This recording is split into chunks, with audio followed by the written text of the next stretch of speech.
Hello, it's Nerfcraft, and this pile of mess here is my T-maxx. So as you can see here, just about every single bulkhead on this truck is destroyed. I mean, this entire corner of the truck, yeah, that just ripped off. That's the bulkhead right there. Gone. This bulkhead is probably the only one surviving, actually. This one, it's not completely destroyed yet, actually. That's funny. You can see the front ones are just destroyed. This came off on the bumper. Those are gone. I think one of these is actually, like, cracked on the lower part of the bulkhead pretty badly. Not sure where. We'll take a closer look at these destroyed bulkheads afterwards, but this really doesn't surprise me. The bulkheads on the E-maxx and T-maxx are pretty much just garbage. They're, like, completely worthless because even if you drive them nicely, they just get destroyed. So I went ahead and got myself some RPM bulkheads. All four of these were 25 bucks. It'll replace every bulkhead on the truck. These are going to be way stronger. I should never be able to break one of these again. Plus, if I do break one, RPM has their lifetime warranty, so I should be able to get it replaced for free. The other major problem is that this truck has been using this old, beat-up 27 megahertz. Actually, it's in pretty good shape, but it's still an old 27 megahertz radio, and it's been using this forever, and they're just not all that reliable. Like, I'm surprised I haven't had, like, a full runaway yet, like a full-speed runaway. I have had some small ones that, nothing serious, I've been able to catch them. So I have gotten pretty lucky so far, but I'm going to go ahead and stop taking chances. I actually ended up buying a 2.4 gigahertz FlySky receiver. Now, you may recognize this receiver from my Bandit, and that's because it's running the FSGT2B. It runs this radio right here, which I'm actually going to be using to run the T-maxx at the same time as my Bandit. So I can't drive them both at the same time, but it does have a multi-model memory, so it will remember that there are two receivers linked to it. So I'm going to go ahead and install this and link it up. Before I do that, though, I do want to go ahead and take care of these bulkheads first. You can see this one's just hanging off. Like, there are probably literally two screws holding that whole back corner together. It's on the shock tower there. So I'm going to go ahead and start by taking off all the skid plates, shock towers, just disassemble everything. And yeah, we'll get the old bulkheads that ripped out of here as fast as we can. Now, unfortunately, we've got a couple of strip screws here, so I'm going to show you how to deal with those real fast. I know it's hard to see, so there's one right there. You can just about make out the hex on that one. And then there's one right back there. Now, I'm not too worried about this one because RPM does include replacements, depending on which truck exactly you have, whether it's the T-maxx or the E-maxx, and which variation of the truck. That'll be replaced.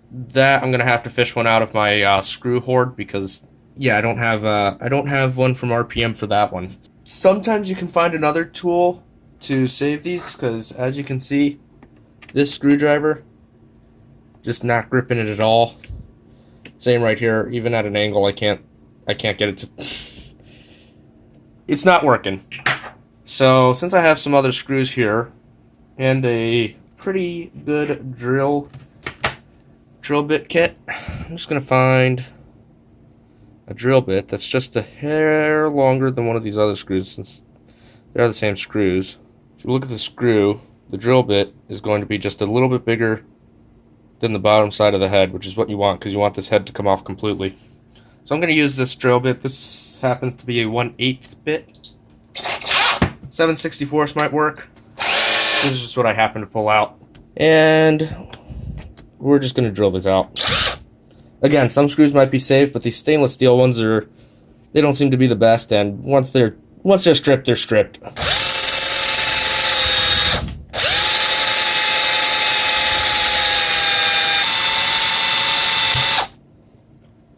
And once it pops like that, so that's one.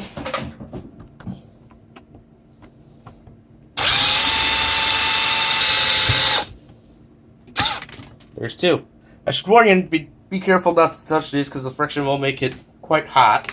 Now that the skid plate's out of the way. Now, as you can see, there's little bits of the screw still left in each of the plastic pieces here because we did actually only remove the head, not the full screw. Now this one is actually flush with the bottom of the bulkhead because it was sunk so deep into it. I'm not worried about it since I'm replacing the bulkhead, but this may be something you want to keep in mind if you need to drill out your screw, you might have to drill out this little bit or find something else to get it out with. For this one, it's sticking up enough that luckily I can just grab it with pliers. Hopefully I can grab it with pliers.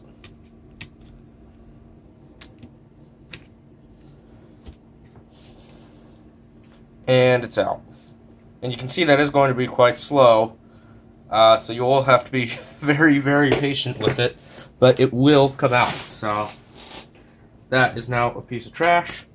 And we can continue removing the rest of the bulkheads. Guys, literally never buy stainless steel screws. I've already had to drill out 3 stripped ones. And every single one of these that holds on these bumpers, they're crazy long. Not only that, but you might be able to see there that they're all bent. I believe these are even a little bit longer than these stock ones, and there's a stock one. I mean, that's really long. And luckily I have these parts on hand, so I'm not even gonna bother with that. I'm just drilling out the heads, and I'm just gonna replace that whole piece. But that's just ridiculous. Just don't go stainless steel.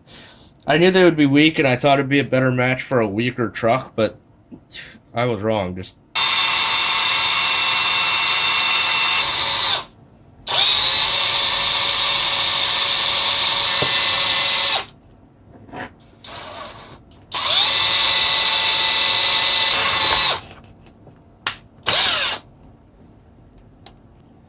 well, this mess has finally been vanquished. Here's 2 parts of the bulkhead. Yeah, that's not supposed to look like that. This one actually isn't broken, except for having like a lot of screws stuck in it. So, and being stock, you know, that counts as being broken as well because they're just so bad. You might as well consider a stock bulkhead to be broken. This piece. Look how bad that is. It's ridiculous. And there's literally just 2 screws holding this piece of the bulkhead. So the rest of this assembly here. So we can rip these out. And now they're not holding this on anymore. So let's take a look and see how this was supposed to look if it actually worked. Can I even put this back together? Jeez, there's all this mud. When I broke these things at first, I just did not stop because I did not care. Like this is pretty much what I expected out of these. They're meeting expectations, believe it or not. But there you go. It went together something. Yeah, never mind. There's literally only one place for these to go. It'd be a shame if I were to let go. Oh, who am I kidding? That's no shame. The only shame in this is those existing in the first place and being so poorly made. And guys, if you can't tell, I really don't like the stock Traxxas bulkheads on the T-maxx and E-maxx. Not every vehicle from Traxxas is like this, to be clear. Like the Rustler, Stampede, and Bandit, and the Slash all share the same bulkheads design. And that's actually a pretty solid design. But this is not. Ooh, look at all of that flex. Can you see that? Yeah, this pin is very bent. That's what causes that. I can see the bottom of the AR moving as well. I don't know if you guys can see it from this angle. Right down here. Let me turn it a little bit. See just at the bottom of the screen there where the A-arm just moves just a little bit? Yeah, that's bad. Also, I believe this is the bulkhead I was talking about earlier, that it's actually got a major crack somewhere in here. If that's stock and it's flexing that much, that's ridiculous. But I believe it's actually broken, which might have been... Actually, wait, no, this is the one that's broken. I can see it just... Look, right down there, you can see where that... It's almost gray right along here. Looks a bit like a scratch, but that's actually cracked through, see? Hello. Yeah, that's, maybe they're both just broken. I told you, these are all destroyed. I'm surprised the one bulkhead wasn't completely ruined. Like, I'm surprised there's still one intact, because that's just... All the rest of them were destroyed, and... Again, believe it or not, these are meeting expectations. This is exactly what I would think that these bulkheads would do, because this is what I've learned about them. And I know I get pretty rough with my driving, so if you guys don't believe me, you can look it up. Maybe I'll leave a link in the description, but Jang actually did a review of the newer T-maxx, and it had the exact same problems. So I know it's not just me. It really is just completely useless here. Now let's see how easily these come out. Looks like it's already separating because I took the shock tower off. Well, those are out easy enough. So it's not actually cracked through over here anywhere. You can see this is the one that is cracked through. You can see how bad that is. This was actually the first bulkhead to have a problem, and this was the problem with it. It wasn't long before the front part broke off when I had a minor runaway. Got stopped by a, like, sort of a curb, one of those wooden curbs around playgrounds. This one is not cracked, so you can see there, if I pull on it, there's nothing, no like scratches opening up or anything like that. It's all one piece here. So all of that flex you just saw is bone stock. Bone stock. Like I'm pretty sure I haven't lost much structural parts to this bulkhead. That's just how it is. It really is that bad. I know I keep bashing them, but I'm telling you how bad they really are. These really are just worthless. Just as soon as they break, just get full RPM, or some people go aluminum. I'd rather avoid aluminum because typically it transfers stress and just makes it easier to break other parts that you might care about that aren't necessarily complete garbage. Actually, the skid plates are garbage, and these I'm going to get aluminum ones because RPM doesn't make anything, so aluminum's just the way to go. But with the RPM bulkheads, it should be strong enough to withstand aluminum. Now, it actually looks like I've got 2 A-arms here, each that are missing a little chunk out of them. I don't have spares. I knew one of them was cracked. I did not realize the other one had broken as well. I'm not going to worry about it. They're pretty small parts, and they're not going to, like, completely stop the truck from functioning. I'll deal with that later. For now, we can go ahead, and since we have all this mess off, it's finally time to get working on the new bulkheads, which I'm so excited about. This truck's finally going to be complete again. The other thing is, if you are messing with the diffs, where'd I put it? Keep this in the same orientation. If you don't, it will run backwards. So when I put it onto the rear, I'm going to end up just flipping it like this, and that's all you need to do. Okay? So if it's on the front, it looks like this part where it sticks out here, the flat edge goes to, I believe it's the right side of the truck, since it's upside down. And then the extended bit goes out to the left side. So keep it in the same orientation. Hey, check that out. I got a big RPM sticker this time. That's fun. Yeah, we all know that the sticker is the real upgrade here. You know what? The bulkheads are just for show, but the sticker, that's really going to make this T-maxx work better. Seriously, though, I did tell you that RPM includes hardware. Here it is. So you get, looks like these 4 screws, which are for, I don't remember if they're for the front or the back. I'm going to have to look at the instructions again. And then these are for, I believe, the skid plate. So this part, I do remember, you actually need these nuts that are included. This is something that I'm going to be honest, I'm not a huge fan of this. Most of the time, RPM parts are just threaded, so you just screw straight into the plastic, which makes sense. It should work like that. But for some reason with these, you can see there's some hex bits right there, and there's little indentations right over here. These bulkheads, well, for one thing, there's a little bit of flex, but a lot less than the Traxxas. I mean, these are pretty tough. But also, you have to put in these nuts, which are included, so that's, you know, it's not really buying them that's an issue. It's just inconvenient to install them. And if I remember correctly, these ones are actually a little bit of a pain because you have to hold them like behind the A-arm while installing them. That is not an easy task, so but we're gonna work with it, and I'm gonna have to again look up all the instructions for which screw goes where. But I do believe you want these, let's see, it's going to be sitting on the truck something like this. No, that's upside down. It's going to sit on the top side. How do you put these screws in? This has got to be on the wrong side then. Anyway, we'll figure it out. Ah, like this, I believe. So I might want to flip those nuts around. Yeah, that looks right. So it's going to sit just like that. So you want to put the nuts in the other way around so that the nylon locks properly. I did put them in upside down. Funny enough. I'm also going to have to look at the instructions and see what's going on here for screws, as I've mentioned like 3.5 million times. Check it out. If you do put these in upside down by accident, or if you need to get them out, you just take one of your hex drivers and push it through the other side, and the nuts actually just fall right out.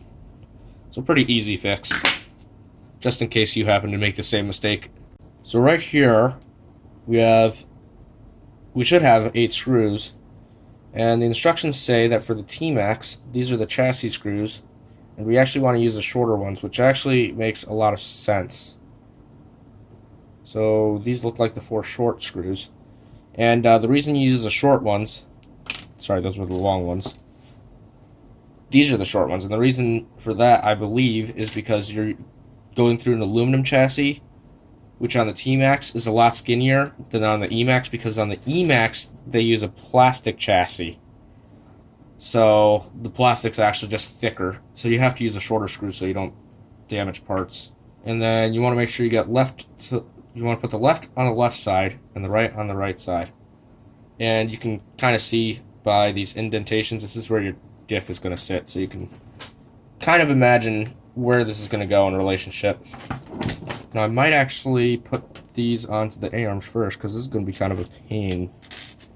So I'm going to go ahead and do this part of the assembly, which if this is sitting like so, we need this to go right here, I believe. And according to the instructions, you actually are replacing the chassis screws and the skid plate screws.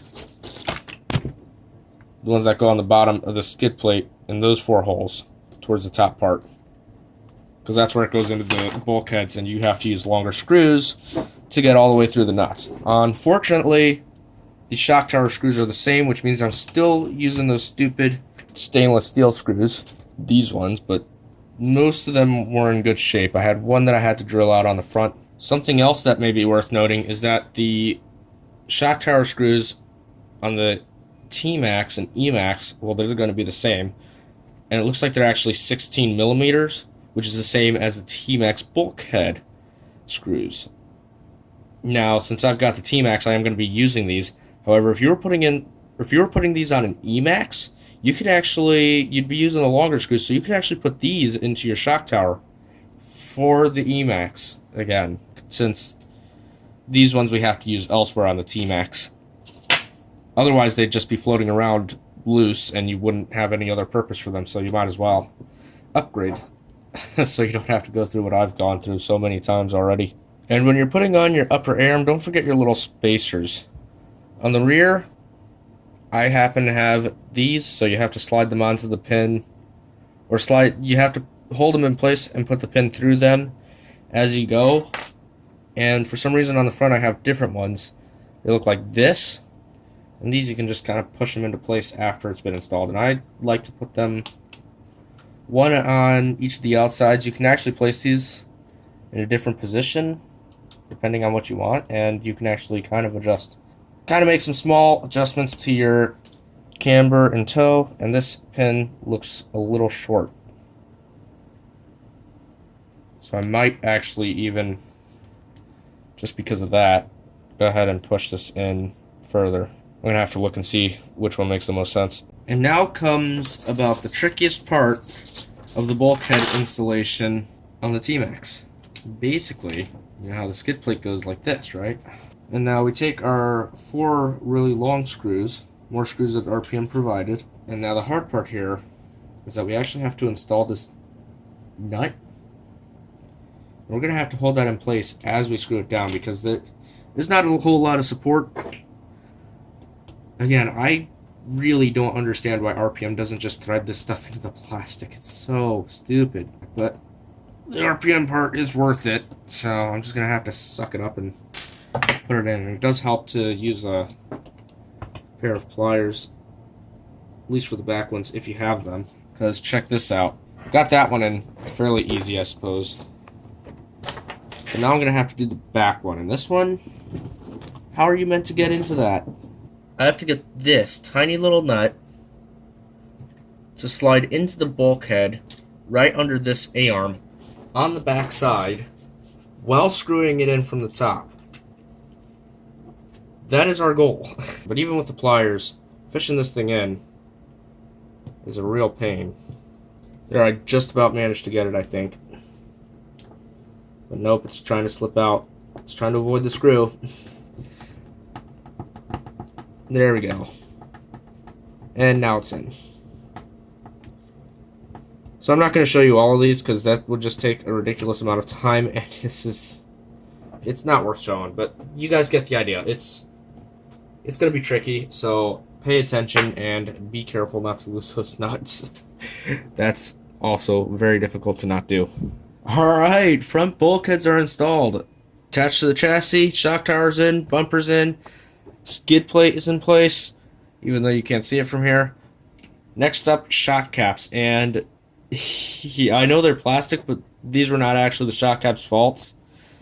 What happened is because the bulkheads were so badly destroyed, and I just kept driving it like that, these had no protection and they were being pulled on awkwardly, so it just ripped them out. So I'm just going to go find some plastic replacements, but these were not the shock caps' faults. I would go ahead and put on aluminum right now, blue aluminum ones if I had them. I don't, so plastic's all we got. It's going to go on there. It'll be fine. I honestly haven't had that much trouble popping these shock caps or anything on the old T-maxx. And part of that's probably just because the suspension is so plush on this truck that it just soaks it all up before anything goes to the shock caps anyway. Alright, shock caps have been replaced, wheels are back on, and the front bulkheads are finally installed. And they look good. Of course, I am missing the whole front drive line. That's why I took the drive shafts out, but that'll be dealt with soon enough. Let's go ahead and move on to the rear of the truck. And if you're wondering, the rear of the truck is almost the exact same process as the front, except you don't actually have to deal with the belt cranks that the front has. So it's, if anything, it's just a tiny bit easier. On the T-maxx, though, you do have to remove the engine to reach the chassis screws that go into the bulkhead. Check it out! Another big RPM sticker. Man, I must be getting lucky today. Or maybe they're just included. Maybe the big ones are just included with the 8th scales from RPM. I don't know. Maybe this is not so rare and I'm just like getting really excited about nothing. And the rear bulkheads are now installed and looking good, and everything is assembled as you can see, and very, very, very plush, as expected. A few of these screws, I was having trouble finding enough screws for the bumper, so that's a little flimsy, but it'll be alright. Now I can go ahead, and I have 4 AA batteries here, and we can go ahead and put those into the battery compartment and seal that up now. Alright, batteries are in. Next up, the receiver. So we're just going to have to open up the receiver box here, which is just 2 screws. And then we're going to have to set up the new receiver. Alright, for receiver setup, plug in your battery, put the bind plug in channel 3, and then if we turn this on, you can see that starts blinking. And then on the transmitter, you can't see it, but on the transmitter, if you look, there's a bind button you got to push, and then you turn it on. It'll start flashing green, and once that goes solid, it's bound. So then you can shut everything off. And let's just go ahead and plug in our servos real fast. So I'm trying to figure out what's what. Let's see, this is our steering servo, so that goes in channel 1. This, I believe, is our shifting servo. We'll come back to that one to make it easier. Channel 2 should be for throttle. And then channel 3 is for the shifter. Now, turn on the transmitter, turn on the truck, and it's reversed, but it's working. Not bad. Throttle is operating in the correct direction. That's good. And then shifting, there's actually a button here, and it is a toggle switch. So, nice. Everything's working perfectly from what I can see. And yes, the brakes are locked up solid. Nice. Alright. Now I get to set up a failsafe. Take the bind plug. I forget if you have to leave this on or not. Yep, it starts flashing. Put it in reverse. There we go. And now, if we lose connection, automatically goes to brake. There you go. On. Off. That's the failsafe set. You could set it to neutral, but I want it to stop immediately. And most people set it as a brake, because it really just makes the most sense, to be honest. So now we can feed this receiver wire up through the hole. Then we can nest the wires and button everything up. Now we feed the antenna through the antenna tube. That seat's in there. This is just about sticking up, which I actually don't want, so I'm going to go ahead and push this down a little bit. I'm actually feeding the antenna back into the antenna box just a little bit so it doesn't stick out of the tube, because I don't know if this is going to provide the best protection, but it is in now. Everything is working electronically, so I think it's about time I go outside and see if this thing runs.